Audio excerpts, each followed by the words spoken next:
নমস্কাৰ এই মুহূৰ্তত আহি পৰিছে ৰাতিপুৱাৰ কেইবাটা গুৰুত্বপূৰ্ণ খবৰ। আজি হৈছে 15 নৱেম্বৰ। লাখ লাখ মহিলাৰ বাবে এটা ভাল খবৰ। চৰকাৰে কেইবাটা গুৰুত্বপূৰ্ণ সিদ্ধান্ত গ্ৰহণ কৰিছে মহিলাসকলৰ বাবে। প্ৰত্যেকগৰাকী মহিলা একাউণ্টত প্ৰতি মাহতে সোমাই পৰিব 1250 টকাকৈ। যিসকল মহিলাৰ ৰেচন কাৰ্ড আছে সেইসকল ব্যক্তিৰ বাবে এটা ভাল খবৰ।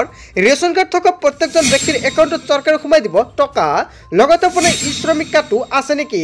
ই শ্ৰম কাৰ্ডটো থাকিলে আপুনি প্ৰত্যেক মাহতে 3000কৈ টকা লাভ কৰিব আপোনাৰ বেংক একাউণ্টত।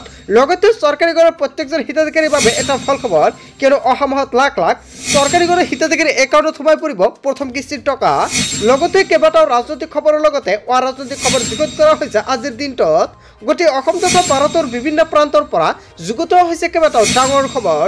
এনেবোৰ খবৰ নিতৌ পাই থাকিবলৈ চেনেলটি ছাবস্ক্ৰাইব কৰি ভিডিঅ'টো এটা লাইক কৰিবলৈ নাপাহৰিব। আজিৰ আমাৰ প্ৰথম গুৰুত্বপূৰ্ণ খবৰ হৈছে অসমবাসীৰ বাবে এটা ডাঙৰ খবৰ। মুছলমানৰ অধিকাৰৰ দাবীত দিল্লীত এবিএমছুৰ ভয়ংকৰ প্ৰতিবাদ।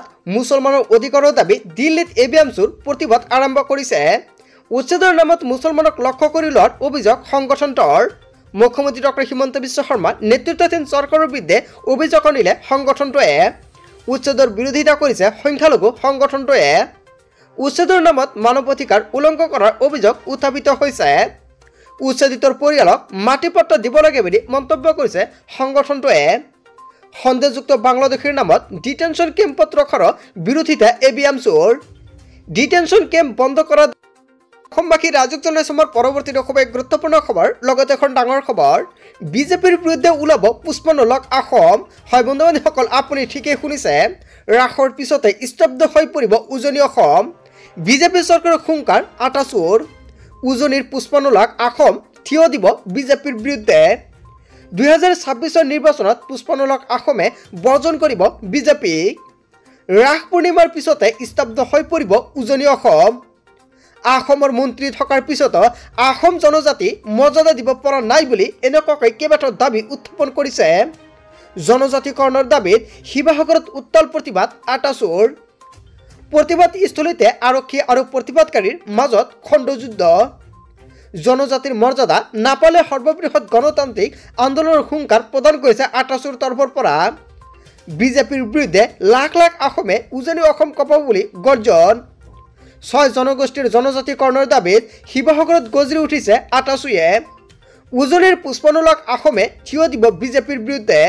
2026 নিৰ্বাচনত 55 লাখ আসনে বৰ্জন কৰিব বিজেপিক। এনেকুৱাকৈ আটাচুৰ তৰফৰ পৰা কেইবাটাও গুৰুত্বপূৰ্ণ হুংকাৰ প্ৰদান কৰিছে আহোমসকলে। তাৰ পিছত অসমবাসী ৰাজক জনাইছে আমাৰ পৰৱৰ্তী গুৰুত্বপূৰ্ণ খবৰ। লগতে এখন ডাঙৰ খবৰ, পূৰ্বৰ দৰে অনুষ্ঠিত হ'ব মেট্ৰিক পৰীক্ষা। কেৱল পৰীক্ষাৰ নামটোহে সলনি হ'ব। ৰণোজ পেগুৱে কেইবাটাও মেট্ৰিক পৰীক্ষাক লৈ এখন ডাঙৰ মন্তব্য কৰিছে। যদি আপোনাৰ ঘৰত ছাত্ৰ ছাত্ৰী আছে মেট্ৰিক পৰীক্ষা দিব, তেনে ক্ষেত্ৰত আপোনাৰ সম্পূৰ্ণকৈ জানি লওক, কিয়নো পূৰ্বৰ দৰে অনুষ্ঠিত হ'ব মেট্ৰিক পৰীক্ষা। যদি আপুনি ভাবিছে মেট্ৰিক পৰীক্ষাটো এইবাৰ সলনি হ'ব, তেনে ক্ষেত্ৰত কোনো ধৰণৰ সলনি নহয়, কেৱল পৰীক্ষাৰ নামটোহে সলনি হ'ব। মেট্ৰিক পৰীক্ষাৰ পৰিৱৰ্তে জনা যাব 10ম শ্ৰেণীৰ পৰীক্ষা হিচাপে। মেট্ৰিক পৰীক্ষা সন্দৰ্ভত মন্তব্য কৰিছে শিক্ষামন্ত্ৰী ডক্টৰ ৰণোজ পেগুৱে। পূৰ্বৰ দৰে অনুষ্ঠিত হ'ব মেট্ৰিক পৰীক্ষা, আপোনালোকৰ কোনো ধৰণৰ সাৱধানী খাব নালাগে। তাৰপিছত অসমবাসী ৰাজক জনাইছে আমাৰ পৰৱৰ্তী গুৰুত্বপূৰ্ণ খবৰ। লগতে এখন ডাঙৰ খবৰ, গৌৰৱ গগৈৰ বিৰুদ্ধে বিজেপিৰ গুৰুতৰ অভিযোগ। গৌৰৱ গগৈৰ বিৰুদ্ধে গুৰুতৰ অভিযোগ উত্থাপিত কৰিছে বিজেপিয়ে। বিহালীৰ বাহিৰৰ কংগ্ৰেছ নেতাসকলে ভোট গ্ৰহণৰ দিনাও বাহৰ পাতিছে। ভোট গ্ৰহণৰ দিনতো গৌৰৱ গগৈ প্ৰচাৰ চলোৱাৰ অভিযোগ উত্থাপিত হৈছে। এনেকুৱাকৈ বিজেপিয়ে কেইবাটাও গুৰুত্বপূৰ্ণ প্ৰশ্ন উত্থাপন কৰিছে। নিৰ্বাচনী আচৰণবিধি ভংগৰ গুৰুতৰ অভিযোগ পীযুষ হাজৰিকাৰ। ভৱিষ্যতে এনে কাৰ্য নকৰিবলৈ কংগ্ৰেছ দললৈ আহ্বান মন্ত্ৰী পীযুষ হাজৰিকাৰ। গৌৰৱ গগৈৰ বিৰুদ্ধে বিজেপিৰ গুৰুতৰ অভিযোগ। তাৰপিছত অসমবাসী ৰাজক জনাইছো আমাৰ পৰৱৰ্তী গুৰুত্বপূৰ্ণ খবৰ। লগতে এখন ডাঙৰ খবৰ, মূল্যবৃদ্ধিয়ে জুৰুলা কৰিছে ৰাজ্যবাসীক। তাৰ মাজতে দৰমহা বৃদ্ধি হ'ব মন্ত্ৰী বিধায়কৰ। হয় বন্ধু বান্ধৱীসকল, এখন ডাঙৰ খবৰ, এখন গুৰুত্বপূৰ্ণ খবৰ আহি পৰিছে। মূল্যবৃদ্ধিয়ে জুৰুলা কৰিছে ৰাজ্যবাসীক। তাৰ মাজতে দৰমহা বৃদ্ধি হ'ব মন্ত্ৰী আৰু বিধায়কসকলৰ। মন্ত্ৰী বিধায়কৰ মাহিলী দৰমহা বৃদ্ধিৰ বাবে সেউজ সংকেত পে কমিটিৰ। 50% দৰমহা বৃদ্ধিৰ পৰামৰ্শৰে প্ৰতিবেদন দাখিল পে কমিটি। 2 লাখ টকা পৰ্যন্ত দৰমহা পাব কেবিনেট মন্ত্ৰীয়ে। বৃদ্ধি পাব মুখ্যমন্ত্ৰী বিধানসভা অধ্যক্ষৰ দৰমহা বৃদ্ধিক লৈ যদি আপোনালোকৰ কিবা মন্তব্য কৰিব লগা থাকে আপোনালোকৰ মন্তব্যটো নিশ্চয় কমেণ্ট বক্সত জনাব। তাৰ পিছত অসমবাসী ৰাজক জনাইছে আমাৰ পৰৱৰ্তী খুবেই গুৰুত্বপূৰ্ণ খবৰ, লগতে এখন ডাঙৰ খবৰ। ডিচেম্বৰ মাহৰ ভিতৰতে লাখ লাখ মানুহে লাভ কৰিব বিনামূলীয়া চৰকাৰী ঘৰ। চৰকাৰে বান্ধি দিলে ডেডলাইন, অন্যথা পঞ্চায়ত সচিবৰ বিৰুদ্ধে লোৱা হ'ব কঠোৰ ব্যৱস্থা। যদি আপোনাৰ চৰকাৰী ঘৰৰ তালিকাত নামটো আহিছে তেনে ক্ষেত্ৰত আপুনি লাভ কৰিব চৰকাৰী ঘৰৰ প্ৰথম কিস্তি ৩২,৫০০ টকা আৰু প্ৰত্যেকজন ব্যক্তিৰ একাউণ্টত টকাটো সোমাই পৰিব ডিচেম্বৰ মাহত। মাজত মাত্ৰ কেইটাদিনমান বাকী আছে। অহা মাহত লাখ লাখ চৰকাৰী ঘৰৰ হিতাধিকাৰীৰ একাউণ্টত সোমাই পৰিব ৩২,৫০০ টকা। প্ৰধানমন্ত্ৰী আৱাস যোজনাক লৈ চৰকাৰৰ বৃহৎ ঘোষণা। ডিচেম্বৰ মাহৰ ভিতৰতে লাভ কৰিব বাকী থকা চৰকাৰী ঘৰসমূহ। পঞ্চায়ত সচিবক চৰকাৰে বান্ধি দিলে ডেডলাইন। আগন্তুক মাহৰ ভিতৰত সম্পূৰ্ণ হ'ব লাগিব ঘৰসমূহ। ৬০,০০০ বিনামূলীয়া বাসগৃহ ডিচেম্বৰ মাহৰ ভিতৰতে লাভ কৰিব জনতাই। ভাৰত চৰকাৰ নতুনকৈ ১,৭০,০০০ প্ৰধানমন্ত্ৰী আৱাস যোজনা ঘৰ প্ৰদান কৰিছে। যদি আপুনি চৰকাৰী ঘৰ পোৱা নাই তেনে ক্ষেত্ৰত আপুনি নতুনকৈ চৰকাৰী ঘৰৰ বাবে আবেদন কৰিব পাৰিব আৰু তাৰ বাবে চৰকাৰে ১,৭০,০০০ নতুন চৰকাৰী ঘৰৰ বাবে অনুমোদন জনাইছে। আৰু এই ঘৰসমূহৰ বাবে শীঘ্ৰে কৰক আপুনি আবেদন। মন্ত্ৰী ৰঞ্জিত কুমাৰ দাসে কেইবাটাও ডাঙৰ মন্তব্য কৰিছে। যদি আপুনি চৰকাৰী ঘৰ পোৱা নাই তেন্তে আপোনাৰ বাবে এটা ভাল খবৰ। তাৰ পিছত অসমবাসী ৰাজক জনাইছে আমাৰ পৰৱৰ্তী খুবেই গুৰুত্বপূৰ্ণ খবৰ, লগতে এখন ডাঙৰ খবৰ। ৰাজপথত বাহন উলিওৱাৰ পূৰ্বে সাৱধান হওক আপুনি।